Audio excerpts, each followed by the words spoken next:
I have a Blue Devil guest today. Her name is Julia Kahky, and she has a big smile right now because that's her alma mater. And Julia, say hello to everybody on the show today. Hey there. Yep. Proud Blue Devil. Well, I see. Now I knew how to produce it. I happen to be a Trojan, a USC Trojan, University of Southern California, not South Carolina.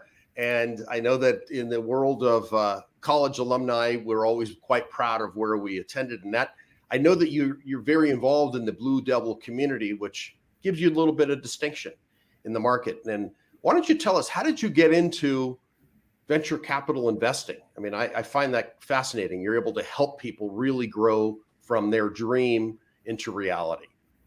Yeah, absolutely. So it was definitely a long journey to get into venture capital because my background is actually in corporate finance, where I was working at General Motors for 4 years. So I leveraged the experience that I did have at GM, where in my first role, I was working with telematics, working with APIs, understanding business development. My second role was really focusing on condensing a lot of dense information and presenting it to leadership. In my third role, I was working on the go-to-market strategy. And in my fourth role there, I was working in business development for a SaaS platform that we were building in the incubator space at the company. So I really leveraged all of those opportunities to sort of paint my story as someone who is really interested in being able to build out businesses and understand what it takes to go from 0 to 100 for a company, and sort of what difficulties they may overcome, and really making sure that I'm putting together information that is helpful for executives who are making these big decisions, giving them the information that they need to make really important decisions. Awesome. And you also have a skill at writing, I noticed. I do love writing. Yes, I've written a few blogs, and I'm a freelancer at Unwritten currently. Oh, great. First question, how would your friends describe you? So my friends would definitely describe me as outgoing. I'm someone who absolutely loves engaging in conversations with anyone at any time. They describe me as honest. I'm someone who definitely values and prides myself on my ability to always say what I'm thinking, tell people how I'm feeling about certain things, give my opinions on things. And I think that that's something that has also helped me in venture, because I'm someone who doesn't shy away from expressing my thoughts and feelings on a particular company or on a particular investment. So I think outgoing, honest, and loyal. I'm the type of friend who, if anything is going wrong, I will drop what I'm doing, no questions asked, head over there and help out in whatever way I can.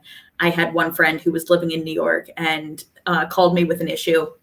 And I booked a flight from Detroit that afternoon to go and visit her, just to make sure that everything was okay. So I think those are probably the three biggest things that define my personality. Great. You have a little bit of caretaker in you. Oh, definitely a little bit. For people that I truly care about, I'm 100% always there. Great. Okay. And what is your greatest accomplishment? Something up to this point, you're a young woman, but I'm sure you've been able to achieve a lot. You seem like a goal-oriented individual. Yeah, definitely. So I think it's silly to say, but my biggest accomplishment really was getting into Duke. It was something where it was so defining of who I am as a person today. And, you know, I interview students today who are Blue Devil hopefuls, and what they bring to the table is so incredible. It's amazing, the diversity of thought and activities. And I am truly grateful every single day that I was able to stand out amongst hundreds and thousands of impressive applicants. And so I think that that was something where I knew that Duke was going to be the perfect school for me. And so really put everything I could into my application, spent lots of extra time perfecting my essays and my answers to the short questions. And so for me, being able to accomplish that was something that even still to this day, I'm proud of. And I can't even believe it. Well, I would say your smile is genuine. I mean, I've seen a lot of people on camera. This is real. I mean, you'd make your dentist proud. Well, thank you. Yeah. Or at least the most recent hygienist, something. So that's great. I owe it all to Crest. All right. Well, what did you, wow, I can hear this. What do you wish you had known when you started out? So I think, starting out in my career, I really wish I understood the importance of being able to say no. I was very much someone when I first started in my career, if there was any sort of opportunity, I was the first one to jump on it. I would take it. And if that meant working on weekends, if it meant working late hours, I didn't really care because I thought that I had to be a team player and that I always had to say yes to everything. But one of the really important things about being a team player is understanding that everyone shares the responsibility and that you don't need to be the captain at every given point in time, that there are opportunities when you can be the captain of a specific project and that someone else can be the captain of another project. And I think that's something that was really important that I learned after a couple of years in my career, is that just because you say no to something does not mean that you're less of a team player or that you're not willing to give something your all. Sometimes it means that you just have to take care of yourself a little bit, because if you don't take care of yourself, then everything else falls apart. Good point. And some of the things I tell my clients when they have all these multiple decisions to make, I say no to the good and yes to the great. When opportunities arise, be selective. And I think that summarizes what you're just sharing. It's like sometimes you don't have to take and work all that time. You do need to have a little bit of balance. So what are you curious about right now? So that's a really interesting question. And answer it any way you want. That can be personal or career. You'd be surprised the answers I get. So I don't want to put any limits on it. Yeah, definitely. I think one of the things that I'm really curious about is sort of understanding artificial intelligence and where that is going to eventually take us and sort of how it's currently working. I think that understanding from a very macro level is fairly conceptual, where you can understand that it ingests information and is able to digest that information and spit out information that sounds very similar to something that humans would be able to develop. But I'm really curious to see what are sort of the things that need to change in order for it to be really robust and to be really effective? And then what does really robust and really effective look like? That's something that I'm really interested in, because I think there's a lot of opportunity there to make a lot of really big improvements overall in a variety of different industries and just life in general. Okay. AI. My last two guests, AI experts in different categories. Really? Yes. So this is certainly timely. I swear I didn't know that. Yeah, well, how would you answer this? What's something you have failed at? Yeah, so there's a number of opportunities that I can sort of think of. I think that I will be the first to admit that I did not get into my top choice university, and I did not get into my top choice social club in a number of organizations throughout my life. I did not necessarily get my first choice job when I worked at General Motors, but I think those failures all turned into things that were fantastic, that I ended up going to Duke, which ended up being the best 4 years of my life. And in terms of extracurriculars that I was involved at General Motors, I was not necessarily included in the ones that I had wanted to be a part of, but the ones that I ended up getting to be a part of ended up being so life-changing and so transformative. And the role that I ended up joining at GM when I first joined the company was so helpful. It was new business development, which is exactly what I realized that I wanted to be doing. So I think, it was a lot of opportunities where maybe had I, pushed a little harder, done one or two things differently, I would have been able to achieve what I thought at that time was an achievement. But I'm definitely a firm believer that you have to turn every failure into an opportunity and leverage that. You've piqued my interest. What was your number one choice university? I have to hear this. So back when I was 17 years old, I had a dream of going to Harvard. So that was my top choice school. Interesting. I suspected that was going to be your answer. And I had the opportunity as well to go to Harvard. And full confession, quite a few years later, the reason I didn't fill out my application to go, and I had an uncle and my uncle's best friend were Harvard graduates from the 40s, from right after the World War II. I didn't go because I'm from LA and I didn't want to endure cold weather. That was my justification. Because that kind of branding, as you know, you're involved in academics. A Harvard diploma is one of its kind. I mean, there's only one Harvard, and that was my rationale. So that's interesting. You had shared that same desire, but had it been on the West Coast, I would have gone. So I defaulted to USC, which I don't regret at all. Years later. So it's just kind of funny. Okay. And if you could have coffee with any historical figure, by the way, this is my favorite question, by far my favorite question that I ask on every interview because I'm a history buff. Who would you choose? And the person, either man or woman, has to be deceased. Yeah. So I'm also a little bit of a history buff. So the person that I would want to go to get coffee with is actually Thomas Edison. He has over 1,000 patents. I've read multiple books on him. I'm extremely interested in all of the things that he did to really change the way that we exist in society today.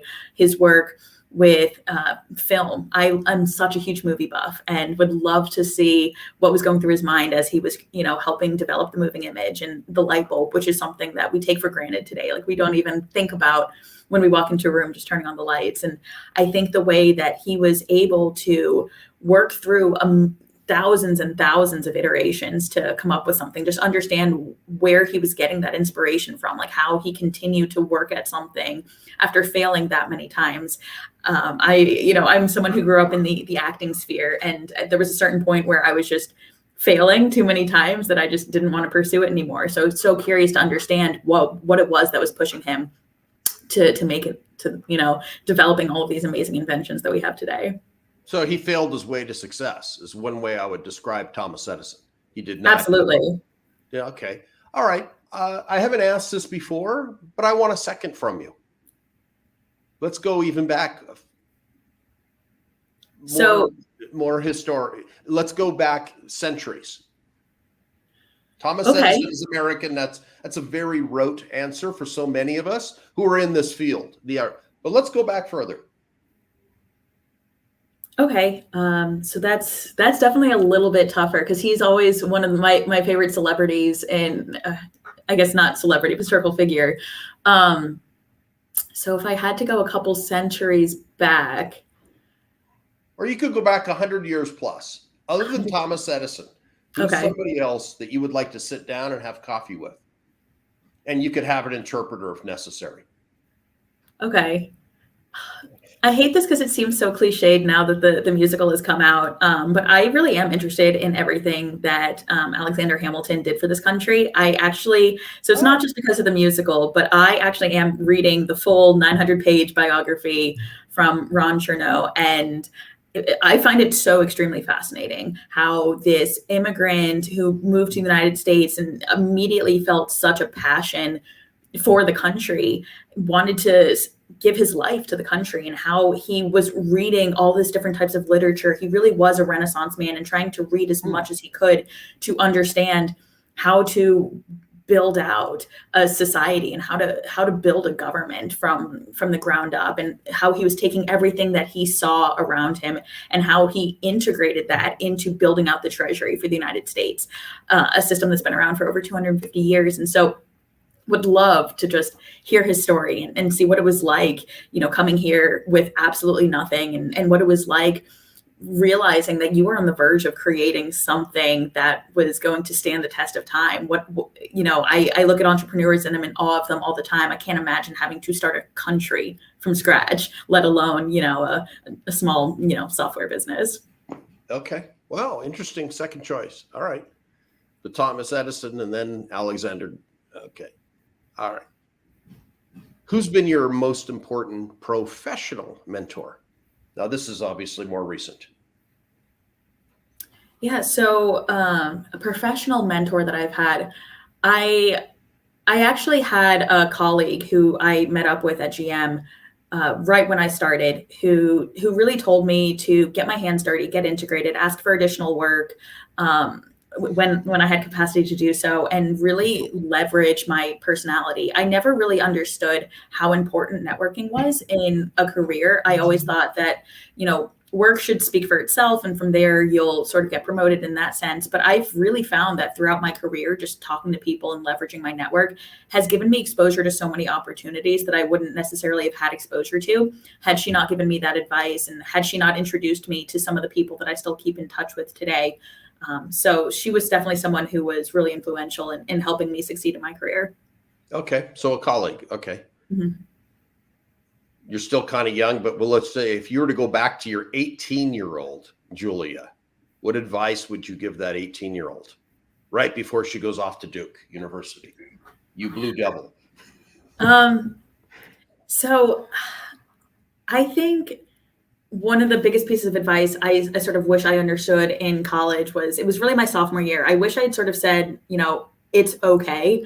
That you don't have to do everything. I think my freshman year, I was just trying to learn how to get integrated. But by the time I got to be a sophomore, I was sort of overwhelmed by all of the things that I felt like I needed to do, both academically and extracurricularly. And I think that a lot of it sort of was overwhelming. And I struggled a little bit to cope with that. And I think that has sort of, it still sort of gets to me sometimes, where I feel like there's so many things that I need to do in my professional career and in my extracurriculars. And there's so many things that I need to be involved with that it sort of gets to be overwhelming. And it sort of goes back to what I mentioned in the beginning about it's okay to say no.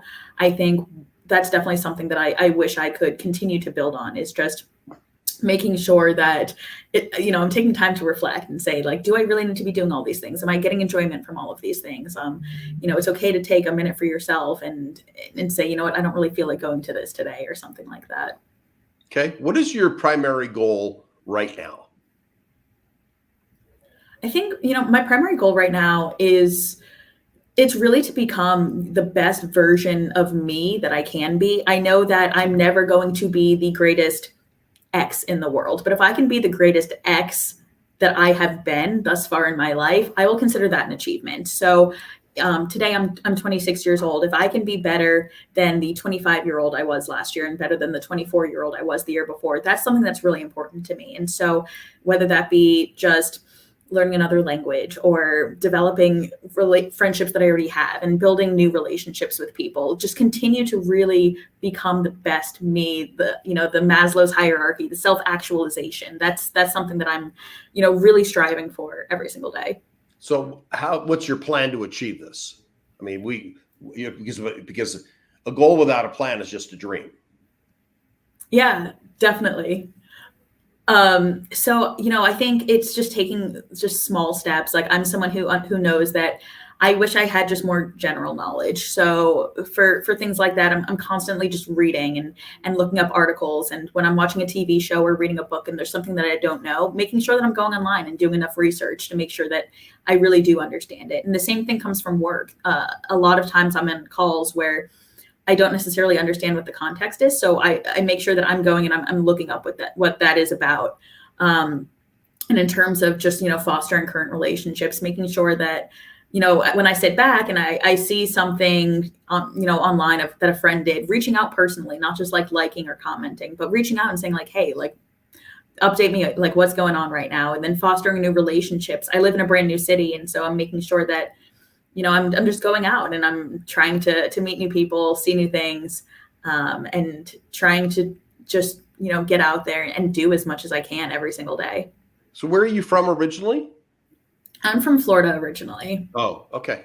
All right. Well, then you went to North Carolina and then ended up in Atlanta. Here you go. Mm-hmm. So how will you feel if you don't achieve one of your goals? Because you seem like a very focused, goal-oriented individual. So I think that it's all about framing. I think that goals oftentimes can be very lofty and they can be very vague, as you referenced before. But I think reframing goals so that they are something that is achievable. So if the goal, for example, is to learn Spanish, that's something that's very difficult to achieve given, my age and just, how much time and where I live. So breaking that down a little bit smaller, being able to converse with someone in Spanish, or being able to read an article in Spanish, just breaking it down into smaller segments. So that way things don't necessarily feel like failures. They just feel like steps on a path to a larger goal. So setting smaller goals along the way. Okay. And how do you overcome challenges? So I think for me, again, it sort of comes back to the reframing. When I think about a challenge, I think about, okay, what are the steps that I need to do to overcome it? And what are the small incremental steps that I can take to get there? And if it's a challenge that I can't necessarily overcome, is there a smaller challenge or is there a different challenge that I can overcome? So it's all about reframing. And I think just also, acceptance is something that I know that I need to work on. But if there's something that I can't do, learning to accept the things that I can't do, I think that's something that is really important, is that not everyone can do everything. And there comes a time where you do need to sit back and say, I can't do this. Okay. Well, there's something that most people that are goal-oriented that I have found in my travels, and I've had the good fortune to speak at events in 61 countries now.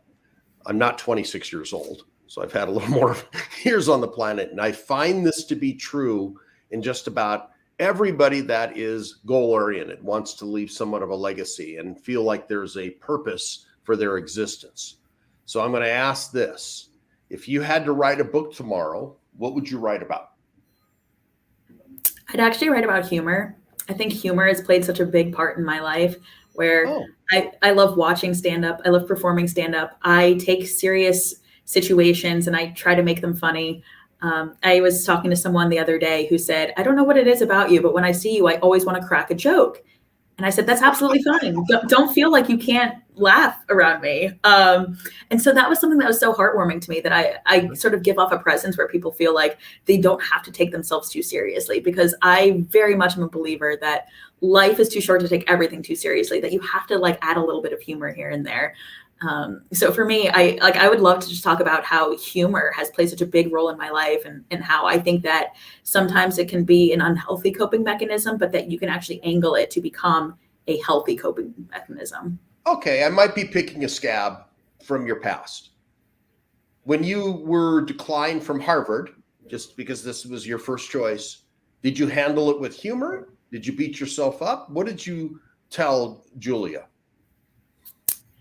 So I guess in retrospect, it was a little funny. My reaction was actually reaching out to someone that I worked with and asking to ride on his motorcycle. So I very much had been very, very, very uptight for a long period of time, trying to get perfect grades and be captain of everything. And when I found out that that was not going to be enough to get into Harvard, I figured it was okay to let loose a little bit. So I rode on a motorcycle for the first time in my entire life. My parents are probably going to kill me. Wow. But for me, in retrospect, that was so funny that was my reaction. And so I don't know that at the time it was humorous, but when you think back on it, what a funny reaction, where, some people get really sad and they cry. And for me, I was like, I want to go live some life experiences now. So I guess, in retrospect, it was funny. Okay. So you put a humorous spin on it. Good. And, now, you're obviously a strong advocate of your university and work. What's one question you wished I had asked, and how would you have answered? This gives you a lot of latitude here. What do you want to convey through this interview and communicate to the listeners and viewers? Yeah. So, there's a couple things that come to mind. They're all a little bit silly, but I think that they all relate back to my personality, in that I love being involved in a million different things. I love having a million different interests. I love being the kind of person where we can have a conversation about literally anything, and that I can jump in on the conversation. So I think, the two things, one question would be, what's your favorite movie? And another question would be, what's your favorite memory? And so, my favorite movie, I have to sort of break it down into three.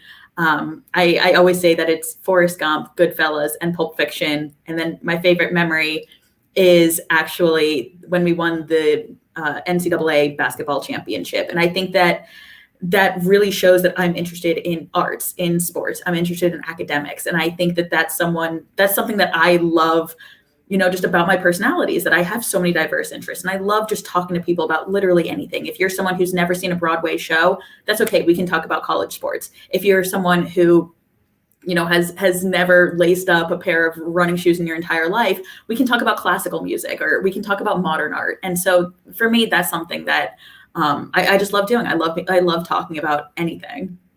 Okay. Diverse interests. By the way, those are all three great movies.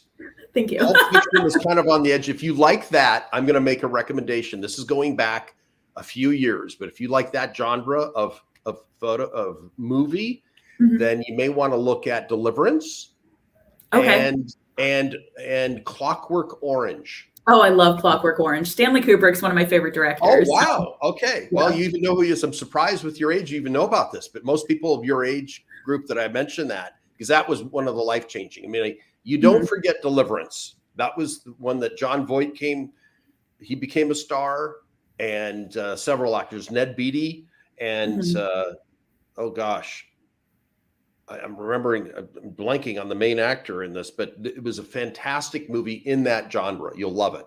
If you like the Kill Bill series or any of those types of movies, yeah, you'll love that. Pulp Fiction. Love Tarantino. Brilliant. Yeah. Brilliant. But he got his inspiration from a lot of those earlier movies to go on the edge, on the fringe. So you definitely, if you like Clockwork Orange, you'll like Deliverance. It'll leave a lasting imprint. And you remember, oh yeah, Mitch said that. So, okay. Perfect. Huge cinephile, so always in the mood for recommendations. Yeah. I'm a movie buff myself. Love it. So how can we support you? How can we leverage this show and maybe some of the contacts I have? What would be a great way to assist you in your career?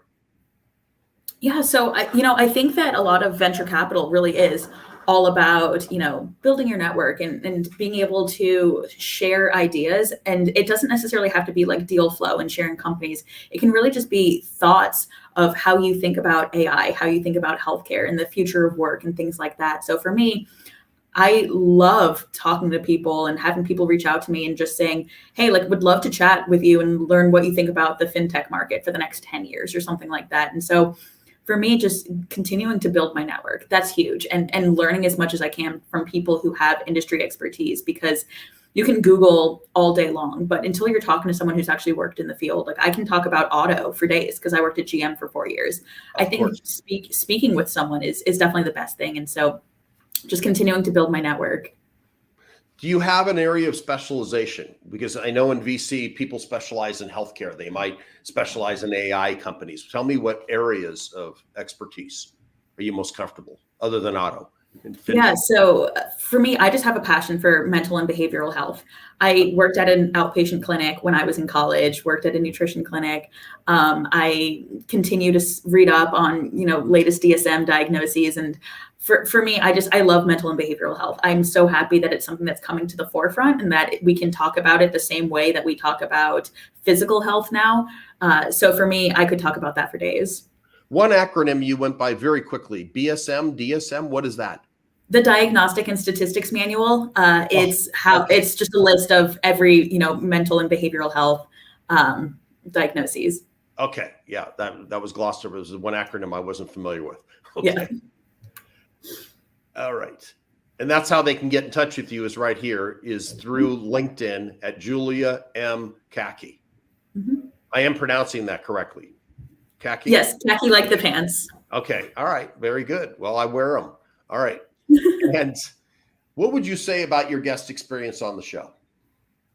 I thought this was great. I love getting to, think about things that I necessarily wouldn't think about. I think asking me to go one step further on which celebrity I would want to get coffee with, that was something that I hadn't thought about before. So I love getting to go one step deeper and sort of think about that a little bit farther.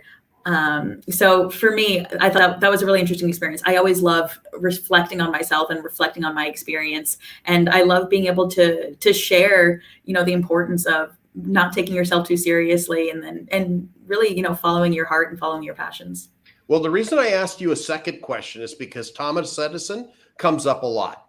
Oh, so well, and it's not a bad answer. It's not the wrong answer. It was your answer, which is the correct answer.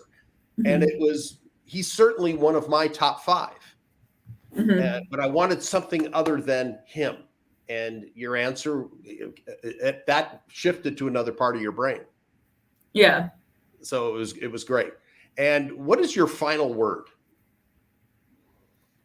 How do you want to leave this? How are we going to remember Julia, other than this young lady that speaks very quickly, clearly, communicates well, and has got the model smile for any periodontist? So So yes, I do talk very fast. It's funny because in my head I was talking very slowly, like I was No. I'm a professional speaker by trade, and I have to stay tuned in to listen to you. You're very fast. That's good. But it causes me to lean forward. It's a compliment. That's funny. So yeah, I mean, I grew up acting, so I always think about like how I speak, like clearly, and try not too quickly. And you enunciate well. You enunciate very well. Yeah, except for a couple of the acronyms. If I were to just say, I don't know what those are, and you don't want to leave your listener confused. Yeah, it's definitely something I always try to work on, especially in my writing, is writing out abbreviations. But I think that, a final word that I would like to say is, like I said, I'm someone who loves talking. I have a Calendly and love when people schedule time on there for, 15, 20 minutes, whatever, just learning about people, understanding about their experiences, and really trying to learn as much as I can. I'm someone who loves to, this sounds selfish, take as much as I give, but I mean that in the sense of like advice. I love to take advice. I love to ingest information from other people. And so as much as I love talking and giving out advice, I always love being on the receiving end of that as well. So, my LinkedIn is out there. Would love to, set up time with people who want to just talk about something, anything, teach me something. I love learning. So you're a sponge. Yes. And you get, okay. All right. Yeah. I mean, a clean one. I didn't mean like the kitchen sponge. So there you go. Right.